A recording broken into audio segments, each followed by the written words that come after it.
MP election 2023 के लिए कांग्रेस की दूसरी सूची का इंतजार जोर शोर से किया जा रहा है। हालांकि पार्टी की ओर से जारी पहली लिस्ट के बाद से ही कांग्रेस में बगावत बढ़ने लगी है। हालात ये हैं कि कांग्रेस से इस्तीफों का दौर तेज हो गया है और इसी कड़ी में सिंगरौली जिले की सिंगरौली विधानसभा सीट पर कांग्रेस ने रेणु साय को अपना प्रत्याशी घोषित किया है।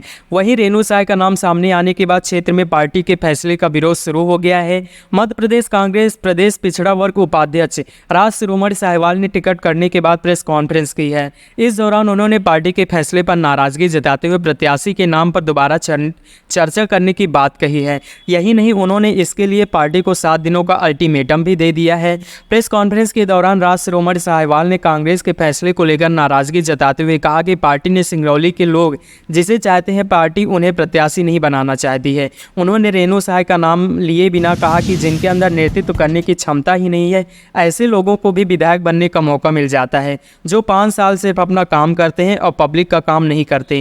राज शिरोमणि साहिवाल ने कहा कि कांग्रेस की हारे हुए प्रत्याशियों को चुनाव मैदान में लड़ने की मंशा थी, इसलिए पार्टी ने उनका नाम दिया है। वहीं राज शिरोमणि साहिवाल के अनुसार मेरे कार्यकर्ता काफ़ी आहट हैं।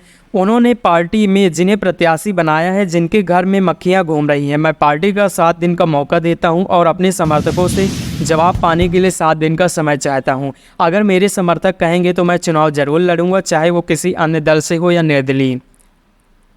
आपको बता दें कि जिस तरह कांग्रेस ने अपने पत्ते खोले और जिस तरह कांग्रेसियों के आपस में बगावती सुर बोलने लगे हैं, इससे कई कयास लगाए जा रहे हैं कि कहीं ना कहीं कांग्रेस पार्टी को सिंगरौली में नुकसान उठाना पड़ सकता है। लोगों को निर्दोष मुलजिम बनाया गया है, इनका केस वापस किया जाए मांग किया। 2018 में दिग्विजय सिंह जब आए थे यहाँ पे 2018 के चुनाव के दरमियान, तब भी मैंने उनसे मांग किया था कि ये साहू समाज के लोगों को निर्दोष मुलजिम बनाया गया है, इनको इनके अपराध सरकार के द्वारा वापस लिया जाए। दिग्विजय सिंह जी ने ये अपने मन से घोषणा भी किया था, लेकिन दुर्भाग्य ये था कि जैसे ही कांग्रेस पार्टी की सरकार बनी और गृह मंत्री के यहाँ से, कलेक्टर के यहाँ और एसपी के यहाँ जांच मंगाया गया, प्रतिवेदन मंगाया गया, वह स्थिति जानने के लिए कौन कौन से मुलजिम है, कैसे है, तब तक सरकार गिर गई और नहीं बन पाई। लेकिन बहुत सारे जो हमारे समाज के नेता हैं, जो लगातार चुनाव लड़ते हैं, कभी उनका ये इतिहास नहीं रहा है कि समाज के लोगों के लिए, यहाँ के लोगों के लिए, सिंगरौली के लोगों पे अन्याय अत्याचार हो रहा है, उसके खिलाफ आंदोलन किए हुए, लड़ाइयाँ लड़े हुए। इस बात से अब लोग हमारे समाज के लोग, अलग अलग दलों में राजनीति करने वाले लोग इस बात से डरे रहते हैं वो कि कहीं पुलिस हमारे पर मुलजिम न बना दे, हमारे ऊपर मुकदमा कायम न हो जाए, बल्कि वो अपने आप को सुरक्षित रखने के लिए चापलूसी करते हैं। तो ये आज सब जानने के लिए अपने सारे मित्रों को, सब लोगों को मैं आज यहाँ पे बुलाया कि भाई ये हमारे साथ कांग्रेस पार्टी से जो मुझे उम्मीदें थी 2000 उसमें जो है 22 में जब महापौर का चुनाव था, तब माननीय कमलनाथ जी से मेरी बात हुई। उन्होंने कहा कि इसमें आपकी देरी हो गई है और ये समान सीट है, इसलिए आप पिछड़े वर्ग से आते हो तो मैं आपको टिकट नहीं दे सकता, इसमें समान सीट के ही व्यक्ति को मैं टिकट दूंगा। आप विधानसभा की तैयारी करो, अब निश्चित रूप से हम आपको अवसर देंगे। लेकिन उनके कहने के आधार पे हमने लगातार उस दिन से, जब से मैं आया, पूरे क्षेत्र में दौरा किया। कोई भी घर, गांव, गली ऐसा नहीं बचा होगा जिनके घर में न गया हूँ मैं, माताओं बहनों का मैं आशीर्वाद नहीं लिया हूँ। 80,000 घरों में मैं नारियल, कैलेंडर, झोरा पहुँचाकर सभी माताओं बहनों का मैं आशीर्वाद लिया।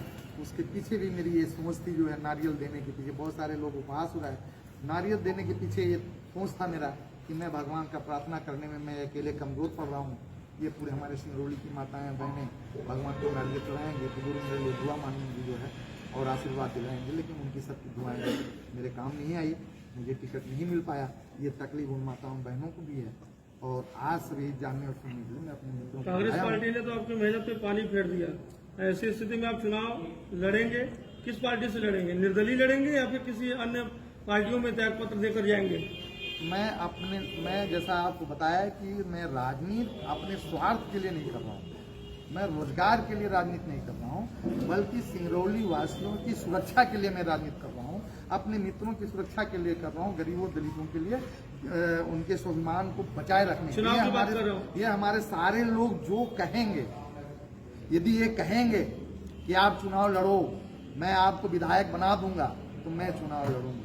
मैं चुनाव किसी को हराने के लिए चुनाव नहीं लड़ूंगा। मैं जीवन में किसी को फेल करने का काम नहीं किया, बल्कि हमेशा अपने आप को मैं ऊपर लाने के लिए, अपने आप को पास होने का मैं प्लान किया और काम किया। मैं किसी को हराने के लिए चुनाव नहीं लड़ूंगा, जीतने के लिए। हमारे साथी जितने बैठे हुए हैं लोग सहयोगी, यदि ये कहेंगे कि आप चुनाव लड़िए, मैं आपको विधायक बनाऊंगा, तो मैं चुनाव लड़ूंगा। बताइए आप लोग चुनाव लड़ेंगे कि नहीं लड़ेंगे? बताइए, अब आप बताइए कैसे लड़ेंगे आप? ये बताइए कि 7 महीने लगातार आपने काम किया, पार्टी के हित में जगह जगह गए, समाज, साहू समाज, देश का साहू समाज भी पूरी तरह से आपके साथ था, वो लगा। तो ऐसी स्थिति में टिकट नहीं मिलने में किसकी निगेटिविटी रही, कौन एक्टिव नहीं रह पाया जो आपको टिकट नहीं मिल पाया? समाज, साहू समाज, साहू संगठन या पार्टी? नहीं, सारे लोग जो है एक्टिव थे। माननीय दिग्विजय सिंह जी से जो मेरी बातें हुई, उन्होंने ये कहा कि इस एरिया में, रीवा संभाग में या सीधी सिंगरौली में हारे हुए व्यक्तियों को प्रत्याशी बनाना था, जिसके कारण वो कम वोटों से रेणुसा हारी हुई थी, इसलिए उनको टिकट दिया गया। और आप धैर्य रखो, सरकार बनने पे मैं आपको स्थान दूंगा, ऐसा दिग्विजय सिंह जी ने मुझे कहा है। लेकिन ये मैं पूरी बात अपने लोगों को अपने पास, क्योंकि मैं सार्वजनिक जीवन जीता हूँ, अपने लिए व्यक्तिगत में कोई काम नहीं करता हूँ, तो मैं अपने सारे लोगों को, आप लोगों को बात बता देना चाहता हूँ कि दिग्विजय सिंह जी ने ये कहा है कि सरकार बनने पे मैं आपको स्थान दूंगा। लेकिन ये जो लोग कहेंगे, हमारे सब लोग, वो मैं करूँगा। जैसा कि सारे लोग बोल रहे हैं कि आप चुनाव लड़िए, तो ऐसी स्थिति में आप क्या करेंगे? पार्टी तो टिकट नहीं दे रही है, निर्दलीय लड़ेंगे या फिर अन्य पार्टी में जाएंगे? जी बताएं। लोगों से मिलने के बाद इतने लोग यहाँ पे आए हैं, और अभी अभी बहुत टाइम है इसमें, 31 तारीख तक पर्चा भरने का समय है। मैं आज से ही उन सारे जगहों पे जिन माताओं बहनों का मैंने आशीर्वाद लिया है, सबसे जाके मैं मिलूंगा। जो वो लोग कहेंगे, अगर वो पार्टी कोई पसंद करते हैं